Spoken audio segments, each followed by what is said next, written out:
दोस्तों, कई बार हम किसी प्रॉपर्टी को खरीदते हैं तो इस मकसद से खरीदते हैं कि किसी अनचाहे वक्त में वो हमारे काम आए और उसको बेचकर हम हमारा वो काम निकाल सकें। चाहे हम कृषि भूमि खरीदते हैं, मकान खरीदते हैं या किसी भी तरह की कोई संपत्ति खरीदते हैं तो उसको हमें बेचना पड़ता है। तो दोस्तों, इस प्रकार की संपत्ति, चाहे मकान हो, कमर्शियल प्लॉट हो, रहवासी प्लॉट हो या किसी भी तरह की कोई भी प्रॉपर्टी हो, उसको जब बेचते हैं तो हमें बेचते वक्त किन किन बातों का ध्यान रखना चाहिए, कैसी कैसी बातों का अगर हम ध्यान नहीं रखेंगे तो हमारे साथ क्या हो सकता है। दोस्तों, आप अचरज करेंगे कि अगर आपने कुछ बातों का ध्यान नहीं रखा तो आपको पुलिस थाने के चक्कर काटने पड़ सकते हैं, आपको जेल जाना पड़ सकता है और मुकदमेबाजी का सामना करना पड़ सकता है। तो दोस्तों, किसी भी प्रॉपर्टी को बेचते वक्त अगर हमने जो सावधानियां मैं इस वीडियो में बताने वाला हूं, अगर हमने उन सावधानियों का पालन नहीं किया, यानी वो सावधानियां नहीं बरती, तो हमें पुलिस थाने के चक्कर काटने पड़ सकते हैं, मुकदमेबाजी का सामना करना पड़ सकता है और हो सकता है कि हमें जेल जाना पड़ जाए। तो इस वीडियो में दोस्तों हम आगे वो सारी बातें जानने वाले हैं कि किसी भी प्रॉपर्टी को बेचते वक्त हमें किन किन सावधानियों को ध्यान में रखना चाहिए, किन किन प्रिकॉशंस को माइंड में रखना चाहिए ताकि हमारे साथ किसी भी प्रकार का गलत ना हो। दोस्तों, रियल एस्टेट फील्ड में एक भ्रांति है और वो भ्रांति ये है कि ज़्यादातर लोगों के दिमाग में ये बात है, वो ये समझते हैं कि प्रॉपर्टी बेचने वाले की तो कोई जिम्मेदारी नहीं होती, सारी जिम्मेदारी का दारोमदार प्रॉपर्टी खरीदने वाले पे होता है, उसको सावधानियां रखनी चाहिए। लेकिन ये आपकी सोच बिल्कुल गलत है और सही सोच ये है कि उतनी ही जिम्मेदारी प्रॉपर्टी बेचने वाले की भी होती है, उतनी ही सावधानियों को उसको भी ध्यान रखना जरूरी होता है। तो इस वीडियो में हम प्रॉपर्टी बेचने वाले की दृष्टिकोण से उसको क्या क्या सावधानियां रखनी चाहिए, किसी भी प्रॉपर्टी को सेल करने से पहले हमें किन बातों का ध्यान रखना चाहिए, इस वीडियो के अंदर मैं आपको 10 बातें बताऊंगा और उन 10 बातों को आपको ध्यान रखना है कि किसी भी प्रॉपर्टी को बेचते वक्त उन 10 बातों का स्पेशली हम ध्यान रखें। तो इस वीडियो में बने रहिए और आगे बढ़ने से पहले हमारे इस वीडियो को एक लाइक जरूर कर दीजिए, हमारे channel star real estate and builders को सब्सक्राइब कर दीजिए और बेल आइकॉन को जरूर दबा दीजिए। तो चलिए एक एक करके मैं आपको वो 10 सावधानियां बताने वाला हूं जिनको किसी भी संपत्ति को बेचने वाले को बहुत ज्यादा ध्यान रखने की जरूरत है, अन्यथा उसको मुकदमेबाजी का सामना करना पड़ेगा, उसको अनावश्यक थाने के चक्कर काटने पड़ेंगे और हो सकता है उसको पुलिस जेल में डाल दे। दोस्तों, जब भी आपकी किसी से प्रॉपर्टी सेल करने की डील हो जाए और जब आपकी एग्रीमेंट करने की नौबत आ जाए, पेशगी लेने की नौबत आ जाए, तो सबसे पहले जो आपको ध्यान रखना है वो ये रखना है कि आप जो भी एग्रीमेंट करें उस एग्रीमेंट को आप स्थानीय भाषा में, जिस भाषा को आप समझते हैं उस भाषा में टाइप करवाएं और उसको बारीकी से पूरा अध्ययन करें, पूरा अच्छी तरीके से पढ़ लें। इसमें दूसरी बात आपको ये ध्यान रखनी है दोस्तों कि सेल एग्रीमेंट जब हम करवाते हैं तो उस पर 2 गवाहों के साइन भी होते हैं। तो उन 2 गवाहों में एक गवाह बेचने वाले का होना चाहिए और एक गवाह खरीदने वाले का होना चाहिए। अक्सर कई लोग ये करते हैं कि बेचने वाले की तरफ से दोनों गवाह डाल देते हैं या दोनों गवाह खरीदने वाले की तरफ से डाल देते हैं या ऐसे अननोन गवाहों को डाल देते हैं जिनको दोनों ही नहीं जानते हैं, लेकिन फॉर्मेलिटीज के तौर पर किसी भी गवाह को वो उसमें डाल देते हैं। तो आपको इस गलती को करने से बचना चाहिए। गवाह खरीदार का और एक गवाह बेचने वाले का होना चाहिए। इसका कारण यह है दोस्तों कि कभी विवाद की कोई कंडीशन बन जाए, कोई ऐसी स्थिति आ जाए कि उस प्रॉपर्टी का बेचान कोई कोर्ट में चला जाए और वहां पर गवाही देने की नौबत आए तो अनजान गवाह आपके बुलाने से आपके फेवर में गवाही नहीं देगा, वहीं पर आपका जाना पहचाना इंसान, आपके भरोसे का इंसान आपके फेवर में गवाही देगा, उससे आपका पक्ष मजबूत रहेगा। दोस्तों, इसके बाद का जो पॉइंट है वो ये है कि जब भी आप किसी प्रॉपर्टी को सेल करने का सोचते हैं तो आपको पेशगी अमाउंट दिया जाता है और कई लोग उस अमाउंट को, चूंकि आजकल सेल एग्रीमेंट में 20,000 से कम अमाउंट शो किया जाता है, तो अगर आपको बड़ा अमाउंट लेना होता है तो कई लोग आजकल ऑनलाइन तरीके से देते हैं, कोई चेक देता है या डीडी बनाकर देता है या किसी भी ऑनलाइन बैंकिंग के जरिए वो अपने खाते से आपके अकाउंट में पैसा ट्रांसफर करता है। जिस व्यक्ति के नाम से आप एग्रीमेंट करके दे रहे हैं,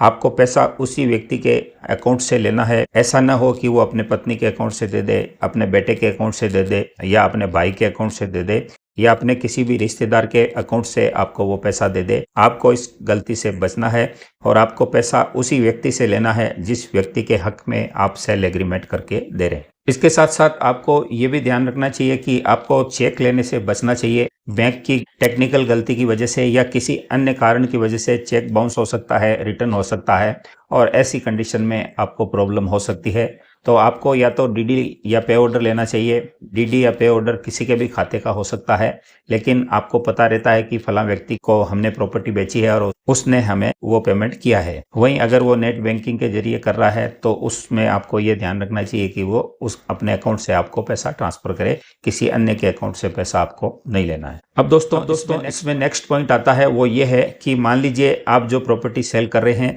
उस प्रॉपर्टी के आप इकलौते मालिक नहीं हैं, आपके साथ कोई जॉइंट प्रॉपर्टी में हिस्सेदार है, जॉइंट प्रॉपर्टी बनी हुई है आपकी, यानी कि उसकी जो सेल डीड बनी हुई है वो जॉइंट 2 नाम से बनी हुई है। उसमें मान लीजिए आपके साथ आपका भाई है या आपके साथ को एप्लीकेंट में आपकी पत्नी है। तो चूंकि आप वो प्रॉपर्टी बेच रहे हैं, सेल कर रहे हैं, तो वो सारा पैसा जो पैसे की अमाउंट खरीदने वाला आपको देगा, तो वो अकेला आप उस प्रॉपर्टी को बेचने के अधिकारी नहीं हैं और न ही उस पैसे को अकेले आप ले सकते हैं। तो आपको स्पेशली इस बात का ध्यान रखना है कि आप जिस व्यक्ति को प्रॉपर्टी बेच रहे हैं उससे जो पैसा ले रहे हैं तो उस पैसे का आधा हिस्सा आपको अपने अकाउंट में लेना है और आधा हिस्सा उस अकाउंट में जाना है जो कि आपकी आधी प्रॉपर्टी का मालिक है। कई बार ऐसी स्थिति बन जाती है कि जैसे कि आपकी प्रॉपर्टी पे आपकी पत्नी है और आपका पत्नी से विवाद हो गया और आपने अगर पैसा पूरा अपने अकाउंट में ले लिया, पत्नी आपके खिलाफ कोर्ट में जा सकती है। मान लीजिए आपका भाई उस प्रॉपर्टी में आधा हिस्सेदार है और पूरा पैसा आपने अपने अकाउंट में ले लिया और भाई को पता चला और उसको पैसा नहीं मिला और किसी कारण आपस में आप भाइयों में विवाद हो गया, तो आपके खिलाफ वो भाई भी कोर्ट में जा सकता है, पुलिस थाने में जा सकता है और ऐसी कंडीशन में आपको पुलिस थाने के चक्कर काटने पड़ सकते हैं, आप विवाद में पड़ सकते हैं और हो सकता है पुलिस आपको अरेस्ट कर ले। तो आपको स्पेशली ये ध्यान रखना है कि जॉइंट रजिस्ट्री होल्डर होने की कंडीशन में दोनों बेचने वालों के खाते में बराबर मात्रा में आधा हिस्सा पैसे का आना चाहिए। दोस्तों, प्रॉपर्टी बेचते वक्त एक मुश्किल और आ सकती है और वो मुश्किल ये है कि कई बार आप किसी को प्रॉपर्टी सेल करते हैं तो वो 2 भाई होते हैं, 2 दोस्त होते हैं, माँ बेटे होते हैं या बाप बेटे होते हैं, जो दोनों मिलकर अपने नाम से जॉइंट प्रॉपर्टी को खरीदना चाहते हैं। मान लीजिए आपने किसी प्रॉपर्टी को बेचा और 2 भाइयों को बेचा और दोनों भाई अपने नाम से उस रजिस्ट्री को जॉइंट करवाना चाहते हैं। अब उनमें से एक पढ़ा लिखा भाई है और एक अनपढ़ भाई है। तो आपने जब उस प्रॉपर्टी का एग्रीमेंट दोनों के नाम से कर दिया, अब मान लीजिए आपने पैसे की अमाउंट दोनों से ले लिया और एग्रीमेंट करके दोनों को दे दिया,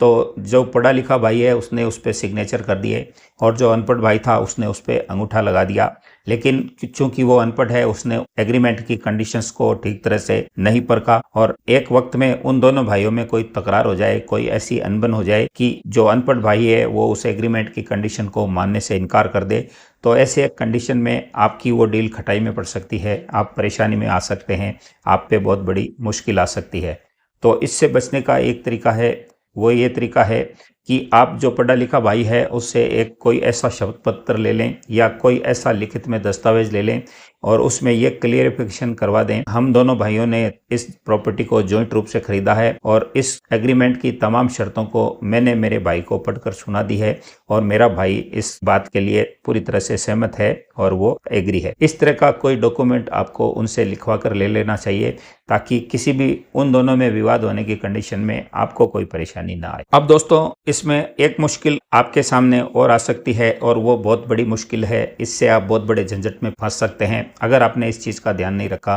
तो आपके सामने बहुत बड़ी मुश्किल आ सकती है और वो सावधानी ये है कि आपसे जिसने प्रॉपर्टी का एग्रीमेंट किया है, जिसको आपने प्रॉपर्टी को बेचा है, जो खरीदार है, वो खरीदार आपसे आपकी तमाम प्रॉपर्टी के ओरिजिनल दस्तावेज की डिमांड कर सकता है और वो इस बहाने से डिमांड करेगा कि फलां व्यक्ति को या फलां लॉयर को उस प्रॉपर्टी के पेपर वो चेक करवाना चाहता है। इस बहाने से वो आपसे ओरिजिनल पेपर अपने पास लेकर रखना चाहेगा। तो आपको ये ध्यान रखना है कि किसी भी सूरत में, किसी भी कंडीशन में, किसी भी व्यक्ति को, चाहे वो लॉयर ही क्यों ना हो, ओरिजिनल दस्तावेज आपको जब तक आपकी रजिस्ट्री न हो जाए, जब तक आपको अपनी प्रॉपर्टी का बेचने का पूरा पैसा न मिल जाए, तब तक किसी भी सूरत में किसी भी व्यक्ति को आपको अपने प्रॉपर्टी के दस्तावेज, ओरिजिनल दस्तावेज उसको सुपुर्द नहीं करने हैं। अब कई बार खरीदने वाला बैंक लोन लेता है तो वो ये बोलता है कि फला लॉयर को प्रॉपर्टी के ओरिजिनल पेपर चेक करवाने हैं, तो उस कंडीशन में आप इतना कर सकते हैं कि उस खरीदार के साथ आप जाकर ओरिजिनल फाइल साथ ले जाकर फला व्यक्ति को या फला लॉयर को उनके ओरिजिनल डॉक्यूमेंट सत्यापित करवा सकते हैं, उसको आप चेक करवा सकते हैं और वापस उससे डिलीवरी लेकर उस पेपर को अपने पास ही आपको रखने हैं। जब तक आपको पैसा ना मिल जाए जब तक आपके प्लॉट की आपकी प्रॉपर्टी की रजिस्ट्री न हो जाए। दोस्तों, इसके बाद जो सावधानी रखनी है, जो आपको बात का ध्यान रखना है, वो ये है कि जब आप किसी भी व्यक्ति को प्रॉपर्टी सेल करने का एग्रीमेंट करके देते हैं तो उसके साथ में आपको प्रॉपर्टी के दस्तावेजों की फोटोकॉपी भी देनी होती है। उस प्रॉपर्टी की पेपर को आप क्रॉस करके दें, यानी कि फोटोकॉपी पे आपको क्रॉस का निशान लगा के देना है। और अगर वो व्यक्ति इस बात से मना करे तो आपको वजह लिख देनी है कि आपने फलां प्रॉपर्टी के पेपर इस व्यक्ति को इस वजह से दिए हैं, यानी कि आपने प्रॉपर्टी के पेपर रजिस्ट्री को टाइप करवाने के लिए फलां व्यक्ति को फोटोकॉपी दी है। ये सावधानी का अगर आप ध्यान रखेंगे तो ये सावधानी भी आपको किसी भी बड़ी मुश्किल से, किसी भी बड़े विवाद से बचा सकती है। इसके अलावा दोस्तों, प्रॉपर्टी को बेचने वाले एक बहुत बड़ी गलती ये करते हैं कि अपने ओरिजिनल पैन कार्ड, आधार कार्ड की कॉपी या और कोई दस्तावेज की कॉपी व्हाट्सएप पे ओरिजिनल फोटो खींच के उसको सेंड कर देते हैं और ओरिजिनल रूप से वो उनके पास चला जाता है। तो जिसको दुरुपयोग करना होगा वो आपके दिए हुए दस्तावेज की कलर कॉपी निकलवा कर पेपर्स का दुरुपयोग कर सकता है और आपको वो मुश्किल में डाल सकता है। तो आपको किसी भी कंडीशन में ओरिजिनल डॉक्यूमेंट्स का फोटो खींचकर किसी को भी नहीं भेजना है। आपको ये करना है कि उसकी एक फोटोकॉपी करवाकर, फोटोकॉपी का फोटो खींचकर उसको क्रॉस करके या उसमें ये लिखकर कि फलां व्यक्ति को फलां वजह से ये कॉपी दी जा रही है, ऐसा आप कर सकते हैं। लेकिन ओरिजिनल रूप से फोटो खींचकर किसी भी व्यक्ति को आप वो पेपर न भेजें। इसके साथ साथ दोस्तों, मैं एक पॉइंट ऐड और करना चाहूँगा और वो सावधानी सभी व्यक्तियों को रखनी चाहिए, चाहे वो प्रॉपर्टी बेच रहा हो या न बेच रहा हो, वो सभी के काम की है। और वो ये है कि किसी भी फोटोकॉपी की दुकान पर अपने किसी डॉक्यूमेंट्स की फोटोकॉपी करवाने जाते हैं तो वहाँ पर फोटोकॉपी करने वाले की गलती से या मशीन की खराबी की वजह से कई बार ऐसा होता है कि किसी पेपर की फोटोकॉपी अटक जाती है या उसमें सलवटें आ जाती है या वो क्लियर साफ दिखाई नहीं देती है। तो ऐसे पेपर्स को फोटोकॉपी वाला रद्दी में डाल देता है या साइड में रख देता है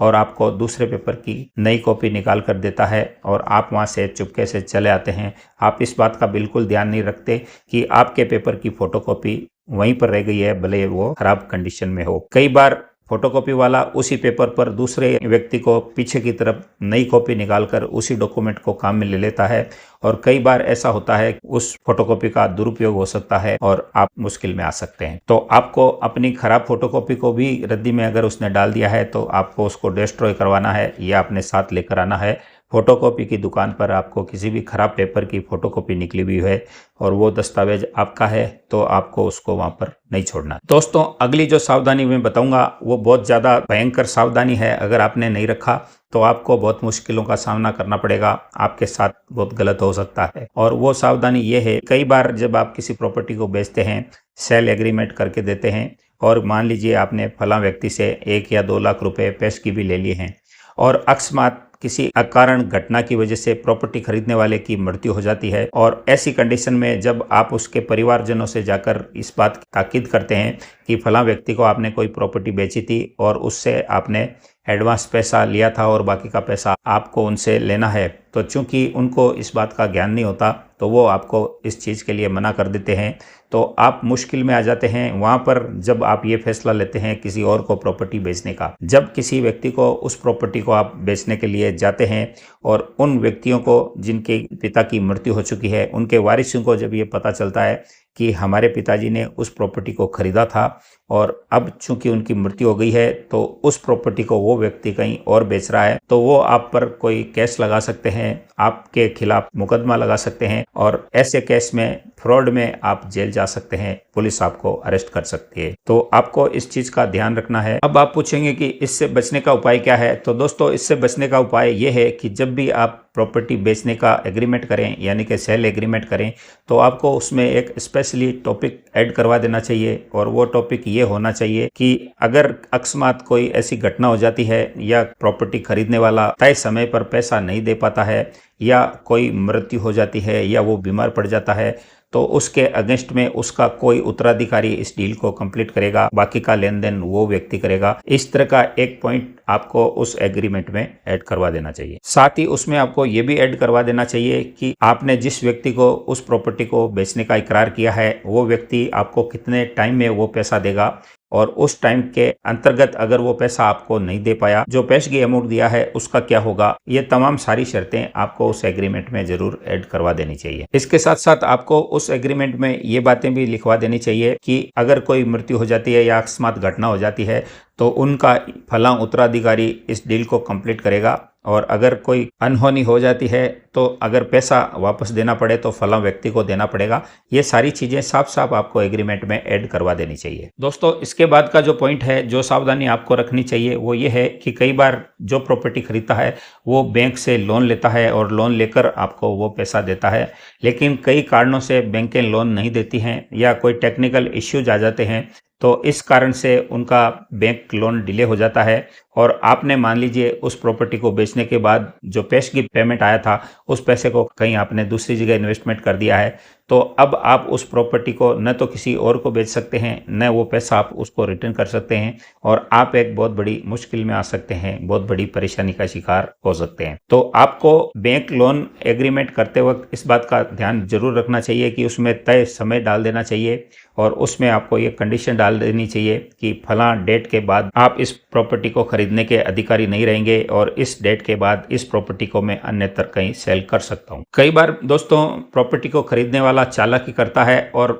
एग्रीमेंट में ऐसे क्लॉज डाल देता है, जैसे कि उसमें वो तारीख नहीं डालता और ये डाल देता है कि बैंक लोन होने के इतने दिन बाद वो रजिस्ट्री करा लेगा। तो कई बार उसका लोन 6 महीने नहीं हो पाता है, उसमें जिम्मेदार वो खुद होता है, गलती उसकी खुद की होती है, लेकिन खामियाजा आपको भुगतना पड़ सकता है, क्योंकि आप उस पर हस्ताक्षर कर चुके होते हैं, आप उस कंडीशंस को एग्री कर चुके होते हैं कि बैंक लोन होने के बाद रजिस्ट्री कराने के लिए बाध्य रहूँगा। तो न तो उसका लोन होता है, न आप उसकी रजिस्ट्री करा पाते हैं, और न आपको पैसा मिलता है, और आप बीच में लटक जाते हैं, अटक जाते हैं। स्पेशली एग्रीमेंट को साइन करते वक्त इन सावधानियों को जरूर ध्यान रखना चाहिए। तो आपको बैंक एग्रीमेंट करते वक्त स्पष्ट रूप से उसका टाइमिंग लिख देना चाहिए कि इतने टाइम बाद आपको, चाहे बैंक लोन हो या न हो, आपको प्रॉपर्टी खरीदने वाला पैसा चुकाएगा, और अगर उस तारीख तक वो पैसा नहीं चुका पाता है तो उसका एडवांस दिया हुआ पैसा खाया पिया हो जाएगा, वो वापस नहीं मांगेगा। इस तरह की एक क्लॉज आपको सेल एग्रीमेंट में जरूर ऐड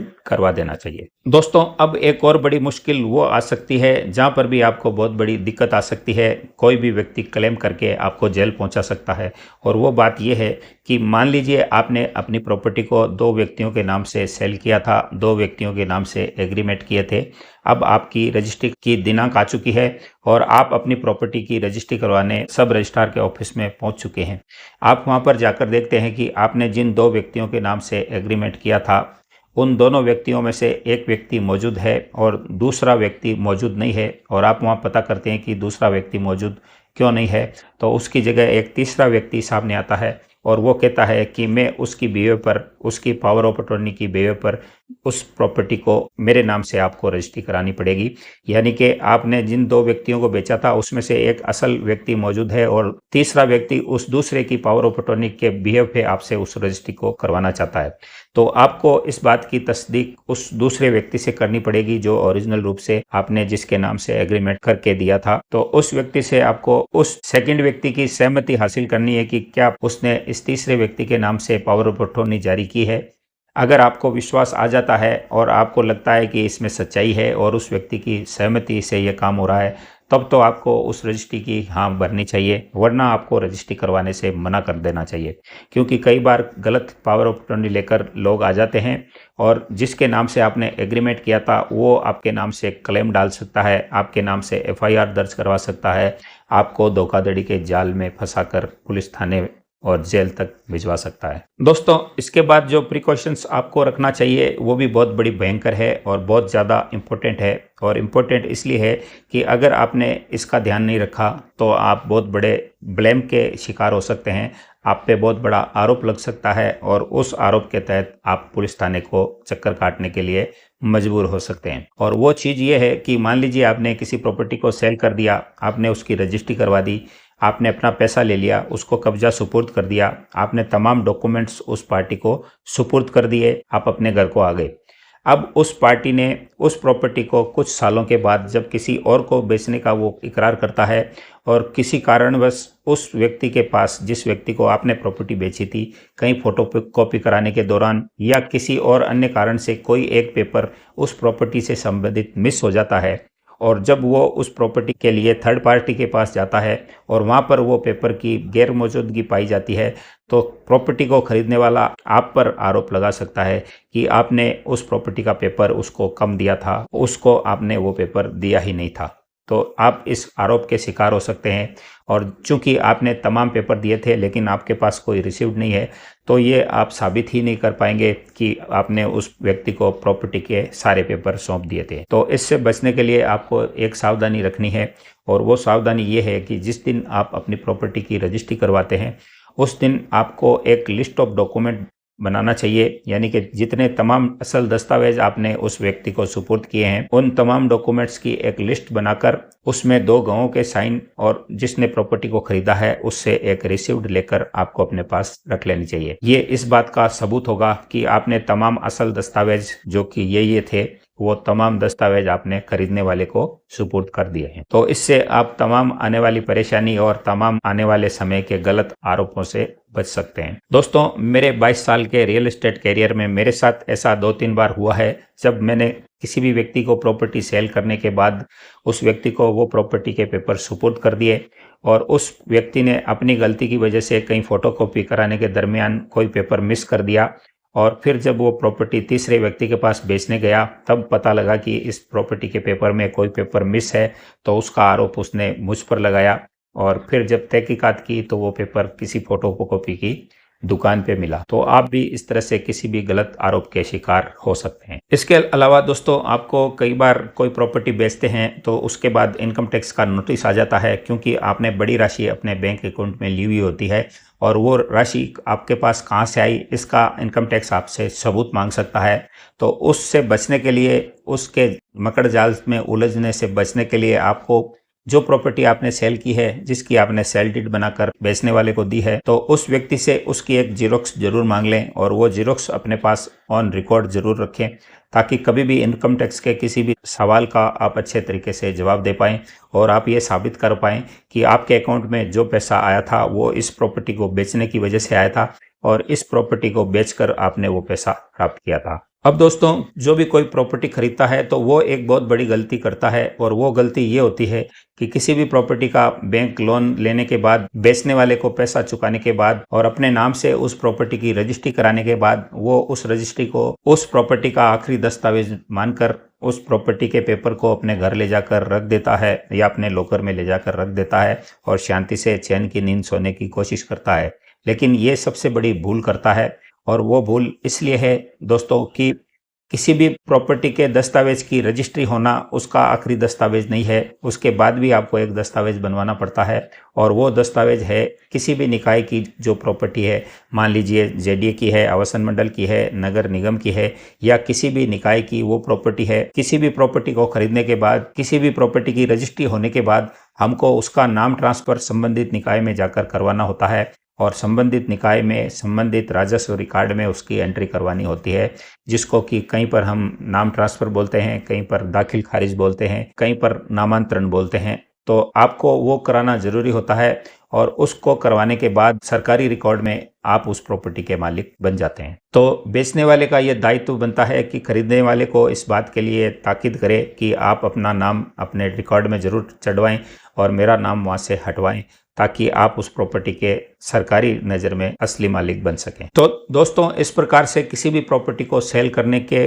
10 सावधानियां हमको क्या क्या रखना चाहिए वो इस वीडियो में मैंने तमाम बातें आपको बताने की कोशिश की है। और दोस्तों, रियल एस्टेट सेक्टर में मेरा 22 वर्षों का अथक अनुभव है, और उस अनुभव के आधार पर ये सारी बातें मैंने आपको बताई है, जो कि अगर कोई प्रॉपर्टी आप सेल करेंगे तो आपके जरूर काम आएगी। तो मेरा ये वीडियो आपको कितनी जानकारी दे पाता है, कितना आप समझ पाते हैं, ये आपके ऊपर डिपेंड करेगा, लेकिन उम्मीद करता हूँ कि ये वीडियो आपको पसंद आई होगी। वीडियो पसंद आई तो इसको एक लाइक ज़रूर करें, हमारे channel star real estate and builders को सब्सक्राइब करें, बेल आइकन भी ज़रूर दबाएं, ताकि इसी तरह की आने वाली तमाम वीडियोज़ आप और देख सकें। तो फिर मिलते हैं नेक्स्ट वीडियो के साथ, तब तक के लिए नमस्कार, जय हिंद, जय भारत।